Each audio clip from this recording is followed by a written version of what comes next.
it to my mother from her publisher. Bert saw it first and brought it to Mom to ask if he could have the stamps. We were all in the kitchen. She opened it and read it standing up. Then she read it a second time, sitting down. "This is amazing," she said. "What?" I asked. "Someone wrote to me about the history of love. The book Dad and I named you after." She read the letter aloud to us. "Dear Miss Singer, I just finished your translation of the poem of Nicanor Para, who, as you say, wore on his lapel a little Russian astronaut and carried in his pockets the letters of a woman who left him for another. It's sitting here next to me on the table in my room in a pensionnat overlooking the Grand Canal. I don't know what to say about it except that it moved me in a way one hopes to be moved each time he begins a book. What I mean is, in some way I'd find almost impossible to describe, it changed me. But I won't go on about that. The truth is, I'm writing not to thank you, but to make what might seem like an odd request. In your introduction, you mentioned in passing a little-known writer, Zvi Litvinov, who escaped from Poland to Chile in 1941, and whose single published work, written in Spanish, is called The History of Love. My question is, would you consider translating it? It would be solely for my personal use. I don't have any intention of publishing it, and the rights would remain yours if you wished to do so yourself. I'd be willing to pay whatever you think is a fair price for the work. I always find these matters awkward. Could we say $100,000? There, if that strikes you as too little, please let me know.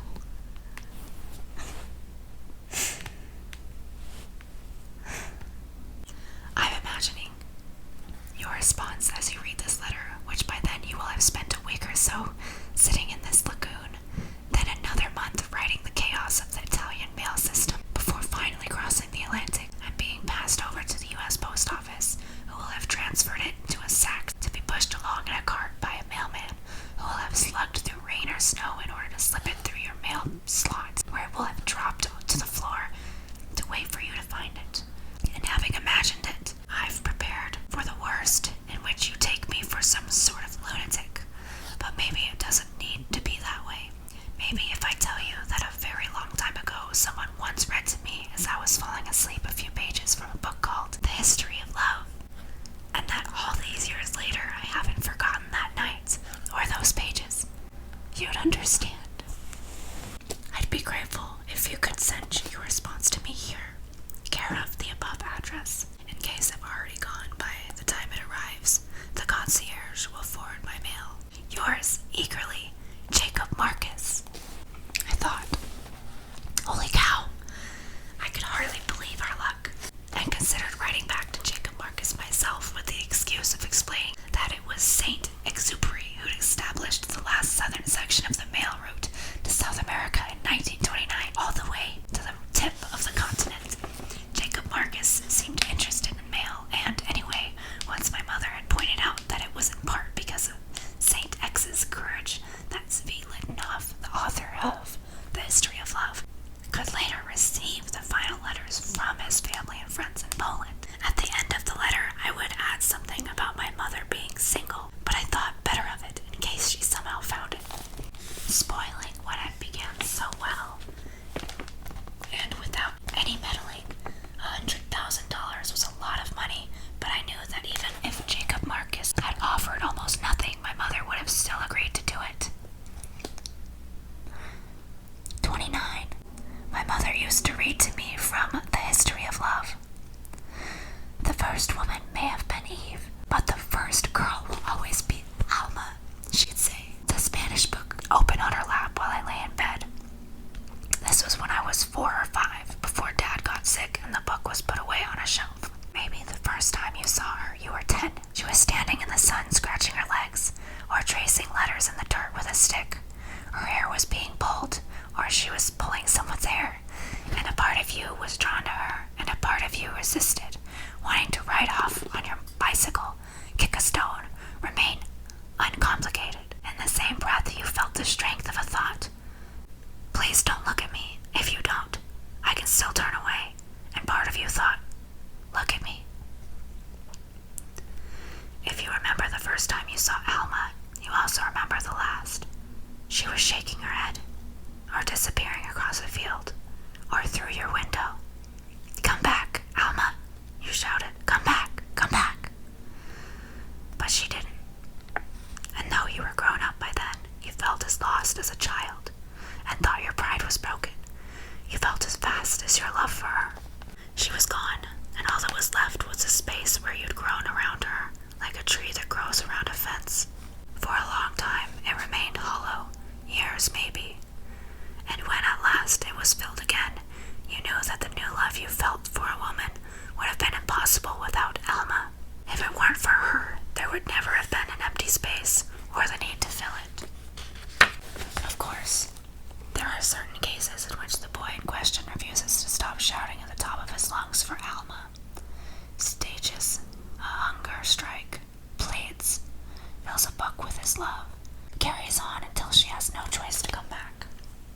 Every time she tries to leave, knowing it's what has to be done, the boy stops her, begging like a fool, and so she always returns, no matter how often she leaves or how far she goes, appearing soundlessly behind him and covering his eyes with her hands, spoiling for him anyone who could ever come after her. 30. The Italian post takes so long, things get lost and lives are ruined forever. It must have taken another few weeks for my mother's reply to arrive in Venice, and by then Jacob Marcus had most likely gone, leaving instructions for his mail to be forwarded. In the beginning, I pictured him as very tall and thin with a chronic cough, speaking the few words of Italian he knew with a terrible accent, one of those sad people who are never at home anywhere. Bird imagined him as John Travolta in a Lamborghini with a suitcase of cash. If my mother imagined him at all, she didn't say. But his second letter came at the end of March, 6 weeks after his first, postmarked from New York and handwritten on the back of an old black and white postcard of a Zeppelin. My idea of him evolved. Instead of a cough, I gave him a cane he'd had since a car accident in his early 20s, and decided his sadness was because of his parents who'd left him alone too much as a child, then died, leaving him all of their money. On the back of the postcard, he wrote, "Dear Miss Singer, I was overjoyed to receive your response and to hear that you'll be able to begin work on the translation. Please send the details of your bank account, and I'll wire the first $25,000 immediately. Would you agree to sending me the book in quarters as you translate it? I hope you'll forgive my impatience," and attribute it to my anticipation and excitement about finally getting to read Littinov's book and yours. Also to my fondness for receiving mail and to extending for as long as possible an experience that I expect to move me deeply. Yours truly, J.M. 31. Every Israelite holds the honor of his entire people in his hands. The money arrived a week later. To celebrate, my mother took us to a French movie with subtitles about two girls who run away from home. The theater was empty aside from 3 other people. One of them was the usher. Bird finished his milk duds during the opening credits and tore up and down the aisles in a sugar high until he fell asleep in the front row. Not long after that, during the first week of April, he climbed up onto the roof of Hebrew school, fell, and sprained his wrist. To console himself, he set up a card table around the house and painted a sign that said, "Fresh lemonade, 50 cents, please pour yourself. Sprained wrist," in parentheses. Rain or shine, he was out there with his pitcher of lemonade and a shoebox for collecting money. When he'd exhausted the clientele on our street, he'd moved a few blocks away and set up a front of a vacant lot. He'd started to spend more and more time there. When business was slow, he'd abandon the card table and wander around, playing in the lot. Each time I passed, he'd done something to improve it. Dragged the rusted fencing off to one side, hacked down the weeds, filled a garbage bag with trash. When it got dark, he'd come home with his legs scratched, his kippah lopsided on his head. "What a mess," he'd say, but when I asked what he was planning to do there, he just shrugged. "A place belongs to anyone who has a use for it," he told me. "Thank you, Mr. Dalila." "Vavnik, did Dr. Goldstein tell you that?" "No." "Well, what's the big use you have for it?" I called after him. Instead of answering, he walked to the door frame, reached up to touch something, kissed his hand, and went up the stairs. It was a plastic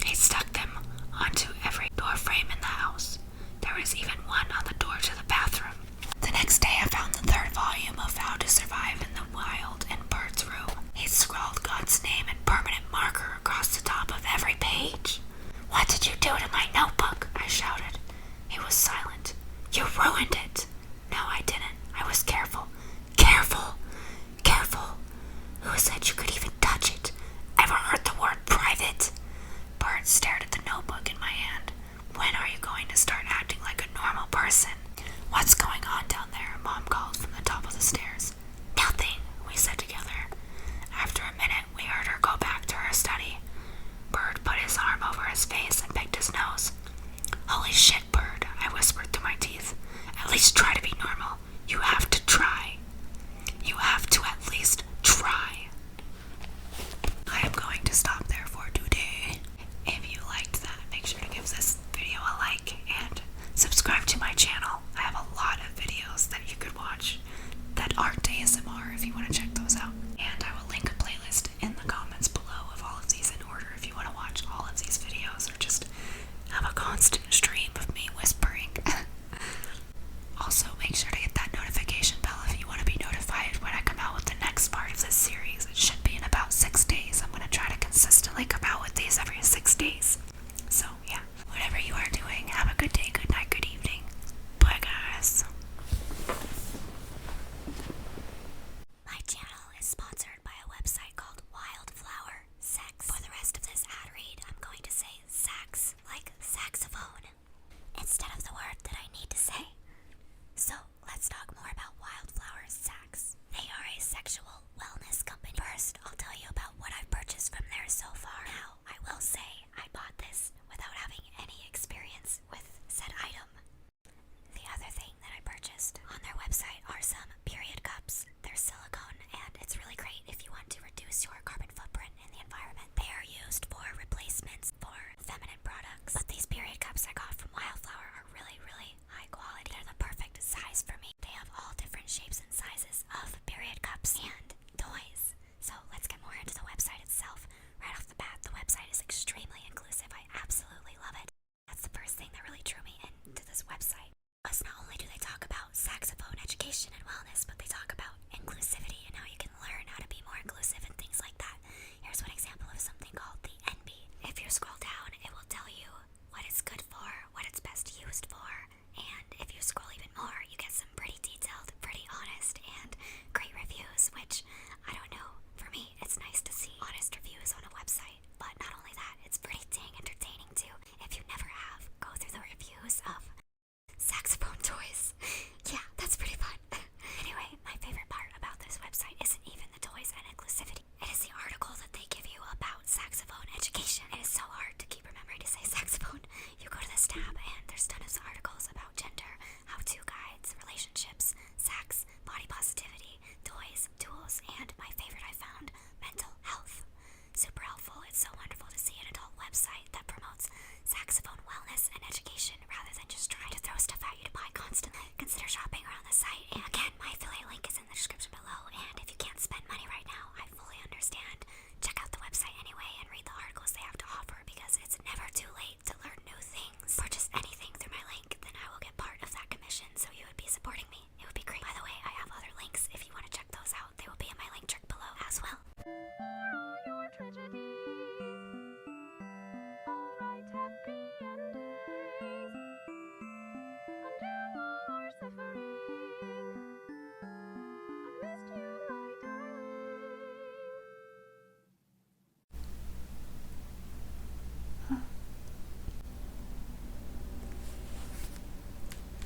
Literally, $1,000 is life-changing money to me, so it blows my mind to hear when people like throw around money like that. I'm sure they're about to say the same